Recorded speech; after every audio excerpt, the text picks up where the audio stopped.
In this video, I'm going to show you how to build Mumbo Jumbo's new melon and pumpkin farm that he recently built on Hermitcraft Season 7. As you can see, it's right behind me here. For those new to my channel, my name is Steve, and for those returning, welcome back. And there are a few differences here, namely the fact that I built all of this before he released his most recent episode where he finished it, meaning that my unloading system and a couple of systems are a little different here. And it's kind of difficult to see what he did, so I'm just gonna stick with what I did for this unloading system. It's pretty similar and it works just fine, along with the launching mechanism, slightly different, but it also works just fine. The principles of this farm is the same, the flying machines and pretty much everything else. Also, you're probably wondering why so short. Well, this is one of those farms that you can extend indefinitely in either direction, basically. So his is like 120 blocks or 128 or whatever a map length is, and so there's no need for me to actually build one that big to show you how this works and how to build it, because you just keep adding on to it, and I'll explain that a little bit later. But I will, as always, link a world download in the description below. You can go find it in the Google Drive, and it's not going to be in the redstone testing world, it's going to have its own world. I also will link Mumbo's videos down in the description as well. And if you want to go join my Discord, there will be a link down there as well where you can come hang out and chat. And we already have quite a few members and some awesome art, which I'll be showing you in Thursday's video. I'm excited to do that, but it looks really awesome. You can also come see us sooner if you join the Discord. Anyways, let's not waste any more time and start building this thing. So to start with, you're just going to have a 15 block long line of slabs floating in the air just like this. Yep, that is 15. And now at the end here, we're actually going to go ahead and just build the collection system right away. May as well. So it's basically, you're going to go out 2 blocks like this, and then just to simplify this, you can put a line of blocks back here that you will be breaking.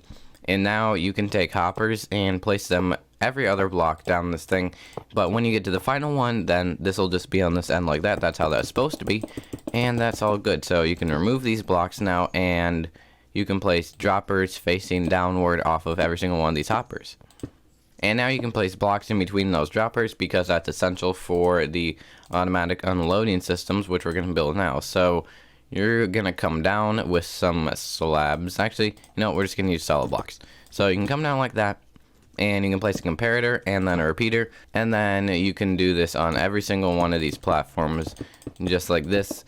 And then we'll add in the pistons and the observers and all that stuff. And you are going to want to change all these repeaters to the second tick setting like that. And then you're going to come out one more block on all these and put some redstone dust down. And then you're going to go ahead and take a block, solid block, place it on the back of every single one of these, and then we're going to have a piston in the middle of them.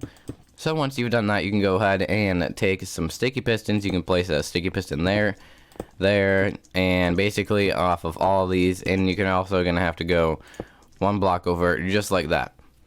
Now comes the fun part of placing in observers. And so you're going to place an observer on the back of these blocks like this, which means you're going to have to place some sort of blocks like this to actually get it on the block that you need, because observers are weird to place. So now you're going to need to place observers with a block gap in between, and they're both going to be facing toward each other to create an observer clock when the pistons push them.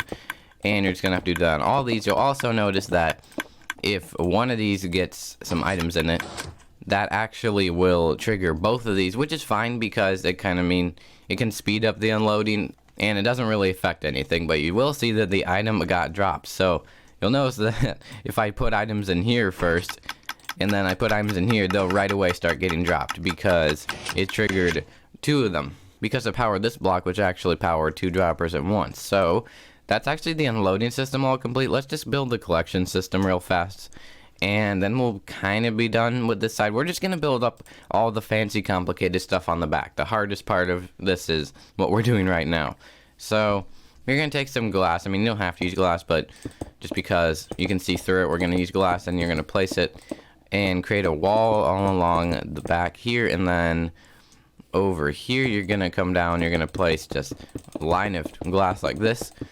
And then we're going to get some glass in the middle. You're going to place some glass back there, and then you're just going to have a floor like this. You're going to extend this 8 blocks, and then you're going to place water at the back there, and then you're going to come down, and then you're going to go another just 8 blocks. I guess, is that 8? No, that's 7. There we go. And then you're going to have to add on to these walls here where it dropped down. so that the items don't just fall out the sides along with the water. And do that on both sides. Now you can go ahead and place more water. Oops, not right there. The water needs to go right there. Now it's gonna flow out right here, and you can go ahead and take some ice. You don't have to use blue ice, but we're just gonna use it because, and you can place a pressure plate on top of that. And now you can go ahead and extend that out a few more blocks, but you can just sort of have a collection system here now. If you have a lot of these kinds of big farms near each other, you're probably just going to have a centralized collection system, so you wouldn't need to have just one of these for every single farm, just like a separate one. But just because of this tutorial, we're just going to have its own collection system, which is pretty simple to build. There you go. Now you just have a simple hopper collection system. You can expand that, you can change it, you can just honestly route the water stream wherever you feel like coming out of here. And to stop any items going on that pressure plate, you can place 2 blocks above it like that. That will prevent any issues with that. Also, actually, I did miss this over here. We do need to actually put observers here. I thought I had, but I have not, which is not good. So now if this one alone has items in it, that will actually get triggered. And it actually sent it out and it went right into this chest here. So it's already working, but let's go ahead and build up the minecart launching systems now. So you're going to take a block and place it on top of every single one of these droppers right here, and then you're going to go up 1 block like this, and you're just going to have an alternating pattern going down the line here, and then you're going to run redstone on top of all this, and that's so that these rails don't get powered and like change direction and stuff like that. This will only power the powered rails. You can also take slabs now and place slabs here, filling in these gaps. If you want to, you can fill these in as well, but you don't have to. We're just going to just because, but it's non-essential. But now we're going to go to the very middle one of these, which happens to be this one right here. And we're going to go out 1 block and build a 2x4 platform like this. And this is where we're going to put a pulse extender so that these get automatically triggered, but they actually have a long enough signal to send off the minecarts. You'll see what I mean in a minute, but you're going to place a repeater right there. You're going to set it to, what tick setting is that over there? That's that tick setting. Actually, no, that's just that. Then you're going to take some redstone and place it right there, and over there. Now you're going to take some comparators. You're going to place comparator there, and then you're going to have a block right there. And then you're going to go up 2 blocks and break the middle block so that you can place in an observer. But now you'll see if we break that block, that remains active for about 1.5 seconds, which is enough time for the minecarts to get sent off. So now you're going to take some obsidian. You're going to go out up and over 1 block like that, and you're going to place 2 on each side. Then you're going to place in just some other blocks. I mean, you can make it all obsidian, but if you want to save obsidian, you can just leave those as normal blocks like that. And then you're going to put redstone on these blocks here on top of all of that. And then in the very middle block, you're going to take 2 out, and you're going to place in a repeater, and then you're going to place in a button, and that's basically the activation method for the entire farm. If you want to just have it be somewhere else, you can just have a button or something like that, just anywhere else. You could extend the line, you could take the line, you could put it wherever you wanted. But with just having the farm, this is the activation method for it. So now let's build up these flying machines before we actually build the part where all the melons and pumpkins go. Also, I should probably actually show you this in action just so you know it's working, that this isn't like a fake tutorial or anything. If we push that, you'll see that it sends the minecarts off at the same time, and they go back and they're already dumping items out. These are going to get back here, and then they are going to get sent back the way they came. But the thing is, you'll notice there's still plenty of items floating there, but luckily these minecarts are going to get sent off a second time when these flying machines get back. So you'll see when that stone brick goes over that observer that all the minecarts get sent off again, and every single item will be collected, and then it'll be dumped into here, into these collection chests. And there go a ton of melons and pumpkins. That's super cool to watch, but now you know what this is actually going to do. Let's keep building our second one over here. So for this, you're going to need a lot of sticky pistons, observers, slime blocks, and honey, because you have to make a total of 13 of these flying machines. And they're all tiled together, which is why you have to use honey and that stuff to begin with. But I'm just going to show you how to start these, and then you're going to just build the rest of them because they're all exactly the same. So you're going to start by placing in some honey or slime. It doesn't matter which you start with, you just have to alternate after that. But for this, we're going to use slime. You're going to place an observer facing that way, and then you're going to place a sticky piston facing in that direction. And now you can bring a slime or honey out like that. And then over here, you're going to place a piston facing that way. Up here, you're going to place observers facing straight up. You can break those blocks, and then you're going to place sticky pistons down there. And then on that block up there, you're going to place one final observer facing straight up. And now that's one completed flying machine, and it's going to get activated by this redstone getting a signal. And now you're going to do the same thing again, but you're going to use slime so that obviously they don't stick together. And it's also very important that these get activated at the exact same time. Otherwise, if any of these get activated separately and they're near other ones, they actually will cause problems by moving slime or honey next to stuff that can stick, and then it'll just jam and it's going to be a nightmare. I learned that the hard way by accidentally activating them independently, and that did not go well. But as you can see, there's a second flying machine tiled next to each other, and you're just going to continue that pattern. So this would be the honey, this would be the slime, then you'd have a gap, then you'd go to honey again, then slime, then honey, and then you get the idea. It just has to be alternating. You're going to build a total of 13 of those. So I'm going to go ahead and do that. We'll cut back to the recording when we have an additional, 11 flying machines.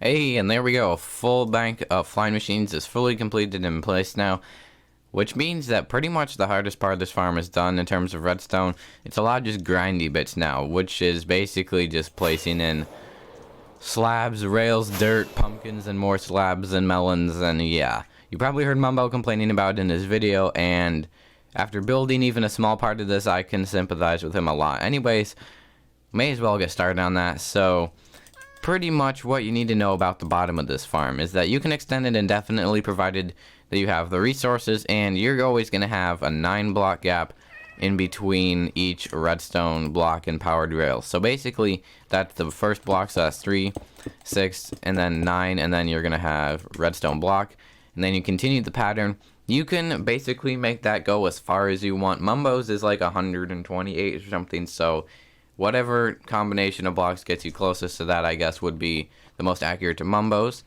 And like I said, there are parts of this farm that are different, like the unloading system, because for one, I'd already built this before he actually built his, and it's also very difficult to see what he did in his video. So I'm just going to extend this out to here, and I'll explain what you want to do when you want to end your farm, because apart from that, you can just build it as long as you want. So we're going to go another 3, 6, 9 redstone block, and then I'm going to go another 3, 6, 9 redstone block. And so let's say this is where you wanted to end your farm. So you're going to add one more slab onto the end of this here. We're just going to make this go out the 15 blocks like that. And over here at this side, you are going to place a solid block just on this block right here, not on any of the other ones. And you're basically just going to fill in everything with slabs, except for the areas where they're redstone blocks, obviously. So it's a lot of slabs and redstone blocks and rails, but I guess that's just what you gotta do for this kind of farm. Many slabs are in place, which means many rails must now be added to this thing. So you're gonna start by placing a powered rail on top of every single one of these hoppers here, just as reference, like that.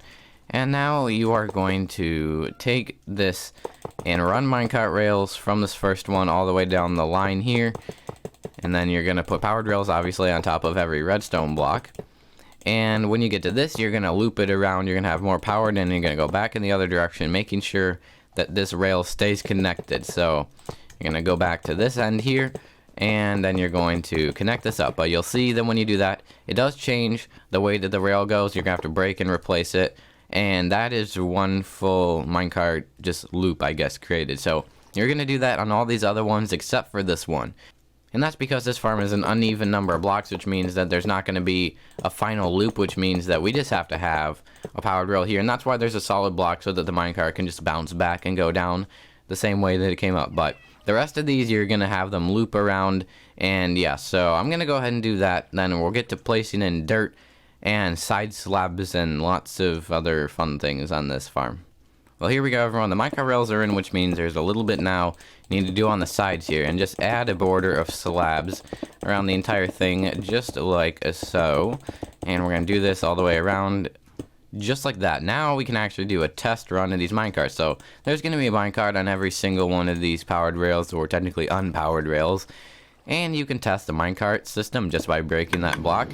You'll see that every single minecart gets sent off, and it's working just as we want it to. So now these guys are going to go back and they're going to end up right where they were before. So minecart system is all good. Let's go ahead and add in some dirt. So there's basically going to be, starting from this block, there's going to be 4 blocks of dirt, then there's going to be a gap, then there's going to be 5 blocks of dirt, then there's a gap, then there's another 4, and you do that all the way down here, but you stop basically on this redstone block. You don't go farther than that. Alrighty, plenty of dirt is in. Now we're going to have to add in the water and the waterlogged slabs. So this, before you do anything with water, you're going to place a block, a solid block at the ends of these open gaps here on both sides, to make sure no water gets spilled, because if it does, it's going to flood the tracks, which will break it, and then it's going to be a nightmare to replace. Trust me, I did that while building the other one. It was not fun, but now you can just place slabs, bottom slabs like this, in that trench there on both sides. You don't have to use wood. You can just use the same stone bricks or whatever else you're using, but just because we're in creative, we're going to use that for cosmetic value. But now you can place the water right there. You can place it on the block and it'll work fine. But you do have to place it on every single one of these, which means you're going to need a decent amount of water buckets for this. I'm just going to say that because you can't use ice normally. You would want to use this like normal ice and you can break it and you get water, but you're going to actually have to use water buckets, which is annoying. So just keep that in mind. But there you go. That's a lot of water in. Now let's actually build the borders for this, because you're going to have a border that goes on both of these sides here that covers up the water and the gap, so that melons and pumpkins don't go flying everywhere. Just start with some glowstone. I mean, you don't have to use glowstone, but we're using it as a light source, and then pretty much every 3 blocks we're having another piece of glowstone so that it's completely illuminated, so no mobs can spawn everywhere and the melons and pumpkins grow faster because of the illumination. But yeah, you're gonna do this on basically this, and there's that. So basically 4 lines of this going down this farm, and then you're just gonna pretty much end here. You don't have to surround the back of this. I haven't really had any issues with items flying out here. If you see that, you can of course cover it, but it's not necessary. Alrighty, that is a lot of glass and glowstone in place, but now we're on the home stretch, which means we just need to get some melon seeds, and we need to get some pumpkin seeds. And now I'm going to show you how to place this. So you're going to go diagonally in strips like this. So here you would put melon seeds, and then over here you would put pumpkin seeds, and then on the next diagonal strip you would put pumpkin seeds again, because I'm pretty sure, yeah, that's melon seeds. Let's just verify. Wait, no, I messed that up. So you're going to alternate melons and pumpkins in diagonal strips. So that's supposed to be melon, then this would be pumpkin over here. And basically you're going to do that on all 3 of these. The same works over here. It's just longer diagonal strips. Nothing is different about that aside from it just being longer. So you're going to do that all the way down each of these rows here. And now I'm going to actually just show you how to place in these slabs so that I can just go ahead and fill in everything that needs to be done in a jump cut. So you're going to have a slab, bottom slab on top of every single block that's not tilled. So every single block that could have a melon or pumpkin, you're going to have a slab above it. So you're going to have a checkerboard pattern kind of like this. And the best way to do this is to just build a solid platform of slabs and then punch out the holes afterward. I think that's probably the easiest way to do this and the fastest. And also my mouse is like double clicking, my mouse is being weird. But yeah, you would just go along afterward and punch out the extra slabs like that so that you get the checkerboard pattern. You're going to have to do that on all of these sides. Also, you're going to stop that when you get to this dirt here. You just stop like over there. But now let's do a massive jump cut, and I'll cut back to when all this is done and we can build the returning system, and then we can give this farm a test run. Well, after much slab and melon and pumpkin seed placement later, this is what we have, which means... Oh, wait, no, I'm looking at the wrong one. This is what we have over here. I was like, wait, I haven't already done that yet. That's what we're going to do now, but as you can see, we have all this planted. We're going to turn the random tick speed up to 1000 shortly, but first, let's go ahead and build this returning system, and it's actually pretty simple. I just need to figure out how this is actually, like, laid out. Okay, that's just 2 blocks from this here, so it's like, this is on the exact same level, so it should be like that, I think. Yeah, this looks like where it is. Yeah, okay, that's good. So like we did with the other obsidian line, you can just punch out, the obsidian here and replace it with something else. You're gonna have to have some block there if you don't really care about using a lot of obsidian. It's only an extra 2, so just because we're just not gonna do that. But you can place an observer here now facing in that direction with a block there, and then you're gonna take redstone dust and slabs. You're gonna place a slab back there. You're gonna place redstone on top of all that, and then over here you're gonna place a slab up there, and then a slab up there like that, and you're gonna go an additional, how many blocks is that? That's a total of 3 slabs. So, well, no, 6 slabs. So like that, we're gonna have dust on top of these 3, and then over here you're gonna have repeaters, and you're gonna have 3 of them set to the max tick setting, just like so.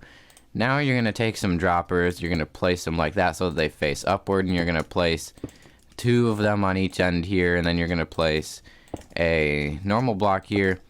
So just do droppers on that side. There's just gonna be 4 of them, and then 4 of them over here. Then you're gonna place redstone on top of every single one of these, and that, my friends, is this thing done. Let's set the game rule to random tick speed 1000. Obviously it would be on 3 normally, but because I want to demonstrate this, we're gonna have it set to 1000 so we can watch all this stuff grow fast. Whoa, I just got a bunch of lag there. That thing is completely full of melons and pumpkins, and this will also simulate a full harvest here. Yeah, I'd say this is about grown, so let's set that back to 3, and now all we have to do to harvest this thing, I believe, is just flip that lever. There go the flying machines. It's squashing the melons and pumpkins, and then it's retracting the slabs. All the minecarts are going on their first wave, and it's gonna get over here pretty soon. We'll see if this works. I hope I built this correctly first try, but you never know with redstone. And I did. Alright, it sent it back off, so it's going back down the line, and it's just squashing and then replacing slabs again in case any just grew. And now it's going to send the minecarts off for a second time. And now any items that were left are all going to get picked up. Like, so if we watch that right there, that's going to get picked up. If we come over here, got tons of melons and pumpkins getting dispensed, going into these chests here. We already got lots of stuff. It's working great. And just imagine this only 4 times bigger, because this is about a quarter of the size of Mumbo's melon and pumpkin farm. Anyways, that concludes our tutorial. Successful first test. That was the first test. No editing, trickery, or anything there. And I'm pretty pleased with it. Like I said, this part is different from Mumbo's for several reasons, and that's a tiny bit different. But other than that, it's all the same. Anyways, world download in the description. Like I said before, you can come join the Discord. And if you enjoyed this tutorial, found it informative or helpful, consider leaving a like and subscribing. We've been getting so many subscribers recently. We're getting close to 800.